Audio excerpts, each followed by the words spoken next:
اخواتي وحبايبي سنه اولى، ايه الاخبار؟ عاملين ايه؟ اتمنى تكونوا بخير. والله العظيم ليكوا وحشه جدا يعني. القعده دي ما عدتهاش بقالي كتير، بس خلينا نقول ان احنا هنتكلم النهارده عن حاجات كتير وعن حاجات مهمه جدا. مواد الترم الثاني، وكل سنه وانتم طيبين بمناسبه رمضان وبمناسبه حلول الترم الثاني علينا. وجاي اكلمكم عن كذا حاجه مهمه. خلينا الاول نقول بسم الله والصلاه والسلام على رسول الله. هتكلم عن النهارده عن مواد الترم الثاني، وعن اي حد مثلا لو حصل معاه مشاكل في الترم الاول ويعني تعثر. فخلينا نقول مثلا ممكن نحكي المشكله مع بعض ويحكيها مثلا في الكومنت، ولو في ليها حل او مثلا ممكن ندردش فيها فكان به، ولعله خير يا صديقي. وان شاء الله خير يعني. ده اللي مكتوب لك وايه، وتشد حيلك بقى الترم ده يعني تعوض. يعني كان في رساله مهمه جدا كان قالها لي صاحبي في الترم الاول، بيقول لي والله انا شايف ان اللي وقع في الترم الاول ده يمكن كان هيكمل بنفس السوق ده لو نجح في كل المواد، وكان هيفكرها يعني خلاص كده هي الموضوع سهل، فهيكمل بمستوى سيء جدا، فبالتالي مش هيوصل لحاجه. ولكن ممكن اللي وقع في ترم الاول لو في ماده ربنا بيحذره، ربنا بيقرصه، بيقول له لا فوق مش هتعدي سبهلله كده. فممكن تاخدها رساله من الاتجاه ده. وخلينا نبدا في الموضوع بتاع الفيديو النهارده، مواد الترم الثاني سنه اولى. انا عايز اقول لك مثلا انت عندك في مواد الكبيره 3 ساعات، زي ما انا قلت لكم في الترم الاول ان اناليتيكال 1 ليها اناليتيكال 2، واورجانيك 1 ليها اورجانيك 2 واورجانيك 3، وفارما يعني كوجنو 1 او بوتاني زي ما بتتقال في بعض الجامعات ليها بوتاني 2 او كوجنو 2. وايه تاني عندك اناليتيكال واورجانيك وكوجنو، يعني الترم ده هتبقى كوجنو 1 بقى. وعندك اناتومي، وعندك فيزيكال مهمه جدا. فيزيكال هي اصلا عامل لها 3 دقايق لوحدها. فيزيكال وسيل بيولوجي ادي 6. وعندك فيسيولوجي وباثولوجي، ماده كبيره جدا، ماده معقربه بصراحه يعني. خلينا نقول الحقيقه واوظمك، هي الماده الوحيده اللي الدفعه بتاعتنا كلها اتغفلت فيها الحمد لله. مش اتغفلت يعني شلناها، بس اتغفلت في واجهتها كده، في صورتها ده سهله وتتلم وكده. انا قلت 7 مواد تقريبا، هما اللي عندك 7 مواد. انا قلت انا اناليتيكال 2 واورجانيك 2 وفيزيكال وكوجنو 1 واناتومي وسيل بيولوجي وفيسيولوجي اند باثولوجي. خلينا يعني ده كده رسمه الترم الثاني. ان شاء الله كلكم وكل اللي بيتفرج يكون ربنا كرمه وهيدرس المواد دي الترم ده. انا هاجي اكلمك عن كل ماده ايه اهم حاجه فيها، والتركيز بيبقى على ايه، وازاي نلم درجات منها، والعملي والفاينل والميد وهكذا. انا بصراحه حابب ان انا ابدا بالفيزيكال عشان دي من اهم المواد في الترم ده، واكبر المواد، مش اكبرها يعني، من اهم المواد واللي هيبقى على ضجه. وانا جاي اكلمك عن قد ايه هي ماده هتبقى كويسه معاك. فيلا بينا نتكلم عن الفيزيكال فارماسي، ودي ماده من اهم المواد بتاع الترم الثاني، وماده هتبني عليها كتير. هتبني عليها ماده هي اساس صيدله، هي اساس تحضير الادويه، دوزيج فورم، يعني انت بتحضر ادويه. فالماده دي مهمه جدا. الماده اللي هي هتلاقي نص الدفعه كلها بتتكلم عليها، النص بيقول بيخوفك منها وخلي بالك والعملي بتاعها صعب ومسائل ومش عارف ايه، والنص التاني ايه يا جماعه، لا ده شكلها سهل. الماده فعلا اللي اتخدعنا ان هي صعبه جدا، بس هي ما طلعتش صعبه جدا يعني. هي ومش سهله، بس هي ماده مهمه وماده كويسه.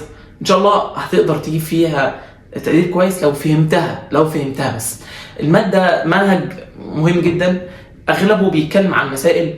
عندك اول محاضرتين لو فهمتهم انت بجد يعني ريحت نفسك كتير جدا في الفيزيكال فارماسي. كان اول محاضرتين السيرفيس تنشن والانترفيشال تنشن، دي اول محاضره تقريبا. المحاضره الثانيه بتتكلم عن الحل بتاعهم السيرفكتانت. فدي اول محاضرتين. انت متخيل يعني حاجه زي لعبه، حاجه بسيطه، وفي ضمن يعني في ضمن الحشو ده بتلاقي مسائل. عايز اقول لك ان المسائل هي اللي هتلم بها درجات في المنهج، اقسم بالله هتلم بها اكتر بكتير من النظري. مسائل الموجوده في المنهج ده مسائل في المتناول جدا. عندك مساله زي الاتش ال بي هيدروفيليك لايبوفيليك بالانس تقريبا، هتجيلك في الميد في اول كويز يا ربي ب3 درجات. يا خطوه بتسلم خطوه بتسلم خطوه، طلعت ال3 نتائج صح 3 درجات. مساله في المتناول جدا. مسائل كتير على يعني خلال المنهج اقسم بالله هيعجبوك، هتحس ان دماغك بتنور ايه ده لما توصل للحل، وهترجع كده لنشوه ان بتعمل خطوات وبعد كده تطلع نتيجه مسائل. فبص انا لو انت ما بتحبش المسائل انت هتحب المسائل بسبب الفيزيكال. فالفيزيكال اول محاضرتين مهمين جدا، بيتكلموا هيبقى فيهم نظري كتير جدا، وتقريبا 4 محاضرات كده اغلبهم 75% منهم مسائل، وعندك في النهايه 3 محاضرات نظري مهمين جدا فهم فقط، هم ما فيهمش مسائل. ولو هيبقى فيهم مسائل مش هيبقى عليهم التركيز اللي مظبوط قوي. عندك كانت محاضره تقريبا ريهولوجي وابزوربيشن وديستريبيوشن. الديستريبيوشن دي كان في مسائل، والريهولوجي مكمله معاك في سنه ثانيه في الترم الاول. يعني هتتعمق جدا في الريهولوجي ده، علم التدفق ده، تدفق بقى سسبنشن وكل حاجه، تدفق سوائل كلها. يعني عندك الترم الاول كنا بنتكلم عن الليكويد فورم، فمهم جدا انك تفهم الريهولوجي في الترم الثاني في سنه اولى عشان تخش سنه ثانيه مستريح. الدكتور كان بيجي يتريق علينا يقول لنا دي شكل الناس معديه فيزيكال يا ابني، يعني ايه سيلف اسنشن يا ابني، نستنى. فاللي هو مهمه جدا. فيزيكال فارماسي ماده لذيذه. الكويز والميد ترم المسائل هتلم معاك كتير. العمل بتاعها نمبر كاونتنج وحاجات كده، انت بتخش تعد النقط حرفيا وتحفظ القانون. طبعا سلك ماده مسائل، منهج فيه 75% مسائل، يعني في المحاضرات اللي في النص، او منهج يعني مهتم بالمسائل جدا. فالعمل بتاعها هيكون في المتناول جدا. وهو بص هو هيبقى كذا تجربه، هي بس الخضه من ايه ده، وانا هحفظ ال9 تجارب دول ولا ال10 تجارب دول؟ ايه يا ابني ده، انت كل تجربه مش هتاخد معاك تسميع دقيقه او دقيقه ونص، دقيقتين هتسمع 1 2 هنعمل كذا وبعد كده هنعمل كذا والقانون بتاعها كذا. كل تجربه 3 خطوات وقانون. انت هتحفظ قوانين، يعني هنعمل لك ايه؟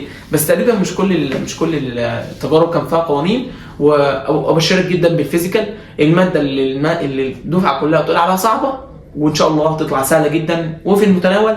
وخلينا نخش على الماده الثانيه اناليتيكال. ودلوقتي خليني احرق لك منهج اناليتيكال 2 في دقيقه ونص بالظبط. اناليتيكال 2 3 اقسام او 3 اجزاء: ريدوكس ريدكشن اوكسيديشن، كومبلكسيمتري، والكترو. الالكترو اللي يعني في المقال بتاعها الفاينل الدكتور راح جايبها المقال كله عن الالكترو فقط. طب احنا مذاكرين يعني اسمه ايه انا نسيت، جيف ريزون للريدوكس، ومذاكرين شويه حاجات للكومبلكسيمتري وهنا وهنا وهنا. 80% من المقالي الكترو وهو عليه درجات قد كده. فانت لو فهمت الالكترو هتعرف تجاوب. وشويه حاجات كده مش عارف ايه، قول لي ال7 حاجات النقط بتاعتهم مش فاكره يعني مش متذكر جدا. بس الالكترو كان الدكتور ركزت فيها في المقال. بس خليني اقول لك ان الجزء الكبير جدا 60% من الامتحان كان ريدوكس. لو الالكترو خدت 10 درجات فريدوكس خدت 25 درجه. فريدوكس جزء كبير جدا، جزء مهم جدا في اناليتيكال 2.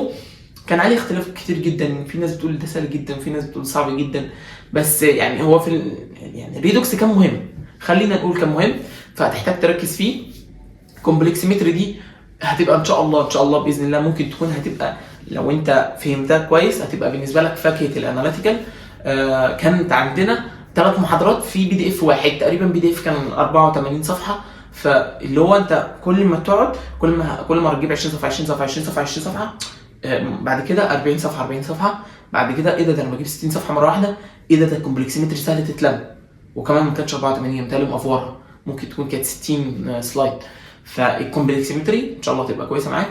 الريدوكس حاول تركز فيها على قد ما تقدر، حاول تفهمها من البدايه، حاول تفهمها من الدكتور، يعني تركز في الشرح وتذاكرها اول باول. يعني الالكترو سهله هتتلم ان شاء الله. وعليها كان في امتحاننا احنا السنه اللي فاتت اقسم بالله كان نسبه كبيره جدا من مقالي، يعني كاد يكون ان هم 90% من المقالي الكترو حرفيا. والريدوكس الدكتور هتفهمك، او الدكتور اللي هيديك هيفهمك ان على نسبه كبيره من الامتحان، عشان جزء مهم جدا ريدكشن اوكسيديشن تفاعلات يا جماعه. ودي كانت اناليتيكال 2. العملي بتاعها كان فيه الرسمه كانت موجوده في الكومبلكسيمتري، وكان فيه شويه عملي تايتريشن تاني بتاع اناليتيكال 1.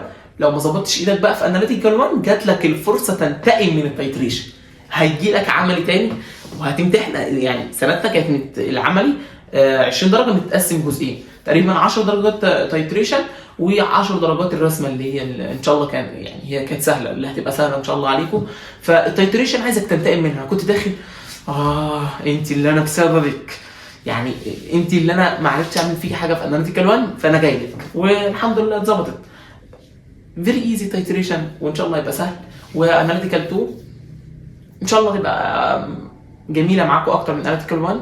وزي ما انا قلت لك كده انا حرقتها لك ريدوكس كومبلكسيمتري و كومبلكسيمتري ايدي كالكوليتنج وشويه حاجات. احنا كنا بنسمع الكومبلكسيمتري دي 80 صفحه بس في تفاصيل فيها كتير، شويه حاجات بتغير الالوان ماشي ما علينا. والالكترو المقالي، لا دخلت نسيت الالكترو مقالي وات ذيس.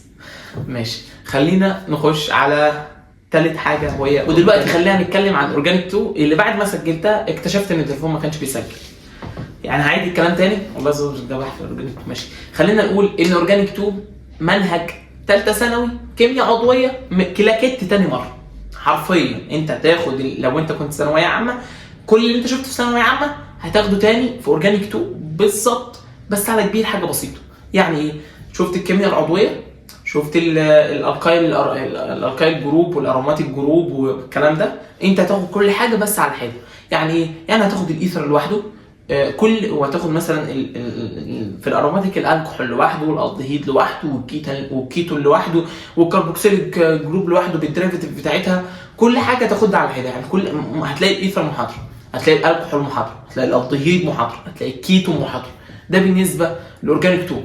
كل كومباوند من ده هتاخد فيه الفورمينج بتاعته، تكوينه بالمعادلات بتاعتها ازاي بنكونه، والرياكشنات بتاعته، الرياكشن بتاعه بيتفاعل مع مين وبيتفاعل باديشن اصلا ولا لا والكلام ده كله. وهيبقى عندك بعض التفاعلات المميزه جدا في المنهج، تلاقي الدفعه كلها حافظه اساميها، بس دي اللي ممكن تتلخبط. يعني اللي الدفعه كلها حافظه اساميها ممكن تتلخبط فيها، بس هتبقى انت مركز فيها ان شاء الله. انا نبهتك الفيهلينج رياكشن، مش عارف كانزارو، وشويه رياكشنات مميزه جدا. فيعني اختصارا كده ده منهج اورجانيك 2 كيمياء عضويه. ايكويشن كتير بقى، ايكويشن كتير جدا.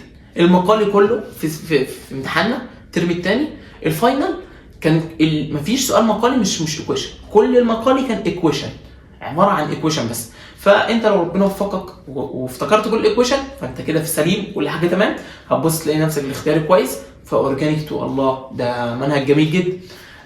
غير اللي حصل معانا في الترم اللي فات ده برضه اورجانيك 3، افتكرنا ان المقاله هيجي ايكويشن كله، فضلنا نحفظ في الايكويشن ولخص يا ابني وسمع الايكويشن، ودخلنا ما لقيناش ولا ايكويشن جوه، لقينا الايكويشن في الاخر في الام سي كيو. اتصدمنا وكانت حاجه رخمه بصراحه. الايكويشن لو جه مقالي انت حافظ وهتكتب وهتفتكر، انما اختياري طب دي كانت مع دي ولا طب وده كان، فهتبدا تتلخبط. فان شاء الله يجي لكم الايساي كل ايكويشن. ويا رب دكتور ما تتفرجش على الفيديو بالعين ما يجيبش الايساي ايكويشن، بس منهج اورجانيك 2 كويس جدا وهيبقى في المتناول. وبس كده باختصارا. خلينا دلوقتي نخش على السيل بيولوجي.